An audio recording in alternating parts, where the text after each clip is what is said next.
Good morning, everybody. I am RJSMITH, and this is Crazy News Reacts, where I scour news sources and find the nuttiest shit on the internet. So come with me, and if you like the video, hit the like and subscribe, and even maybe share the video with your friends. I appreciate you, and I'll see you on the other side. I wish I was above the center of attention, but I'm not. I wish I didn't have to give in to the pressure. I'm posting pictures, trying to be someone I'm not. It feels just like I'm lying to you. I fake it, stage it. Preston Brogdon is lucky to be alive after a bullet struck him right below his vest. Wondering how he's doing today? Well, he was recently terminated by that police department. Brogdon and his wife say that they were completely blindsided by the decision. Preston Brogdon and his wife Bailey remember every detail from February 9th, 2022. Shots were fired, call came out. The body camera footage from what happened next is hard to watch.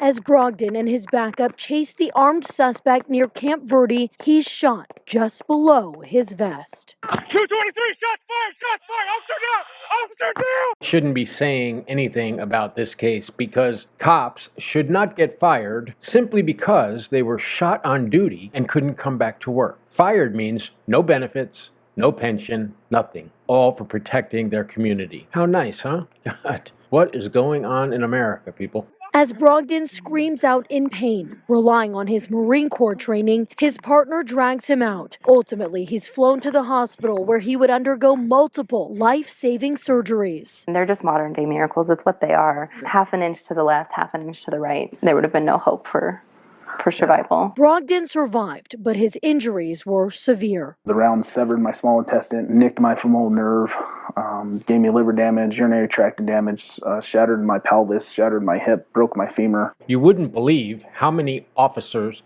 are actually shot beneath the vest. Why don't they make these bulletproof vests longer to at least go down to the hip line? And nighttime is a very dangerous segment of the day for police officers. And a lot of criminals get away at night until they send a helicopter up in the sky with a big spotlight and infrared where they can track a body moving through the darkness. In 2022, there were 322 police officers shot in the United States. 62 of them died and 272 recovered. 34 officers were saved by their Kevlar vest, but that only amounts to 10%. Not a very good record. As Bailey and Preston together navigated his life-altering injuries, with both of his surgeons deeming him disabled, the couple said they were assured by the Yavapai Apache Nation Tribal Council that they would be taken care of. They all, made promises, and I am a trusting person. I ran with that. Like, we're going to be okay because they're going to pass retirement for him and we're going to have something. Records show in the wake of the shooting in May of 2022, the Yavapai Apache Nation amended its workers' compensation policy, allowing for officers with permanent impairment to claim a benefit of 75% of their pre-injury weekly wage for 500 weeks, or 9.5 years. Holy crap, guys. Can you believe this? There's no data for police who have been fired after they were shot and couldn't return to work. After all, this officer did absolutely nothing wrong. It seems like the Indian Reservation Police wanted to save money by firing the cop so he wouldn't get benefits and pay at full rate. It sends a really bad message to all the other officers that when it's said and done, you can't depend on your department to take care of you if you get disabled on duty by a bullet. These officers trust their union to back them up. That didn't happen here. To be fired and be given 9.5 years salary at 75% is pretty shitty. They should be medically retired with full benefits. After all, these police take bullets to protect the community.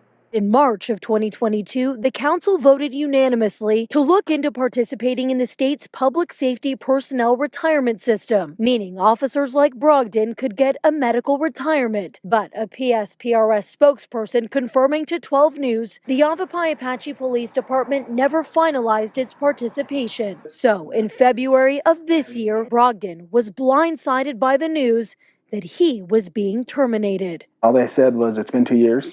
We have to let you go. Ultimately, I got a termination letter. That letter stating he was terminated due to not being able to return to full job duties as a police sergeant per his doctor's return to work status reports. I definitely think that he's got a calling on his life. This is for a reason, and I think that that reason is to protect officers from experiencing what we're going through. I'm not in the camp believing officers get shot for a reason. I don't believe in miracles. I don't believe in luck. I don't believe in organized religion. For people to believe that, oh, this is a sign, or this is a miracle, or this makes my husband a gladiator on the side of officers who are done wrong by their departments. What should have happened, every cop on that Indian Reservation PD should have walked off the job to protect their officer, but that didn't happen. Where is the famous backup, the thin blue line? Where was it for this poor officer who was terminated for being shot? Guys, comments down below. Is this insane, or am I just losing my mind? The Brogdon State tribal leaders said their last chance for help is through a settlement claim, which they will find out what that looks like in mid-April. But they're more concerned about the effects these policies could have on future tribal officers and the tribal community itself. I don't want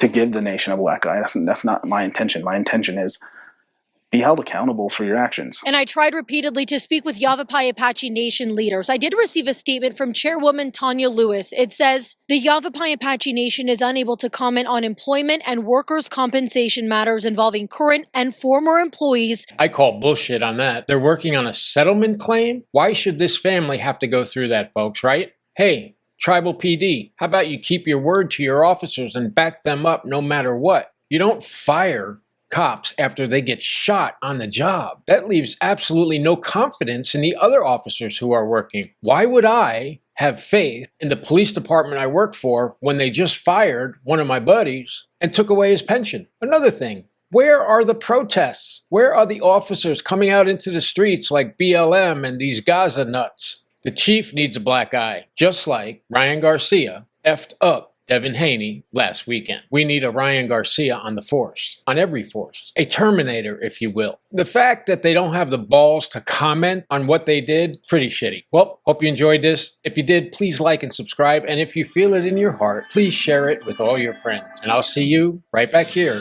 tomorrow night.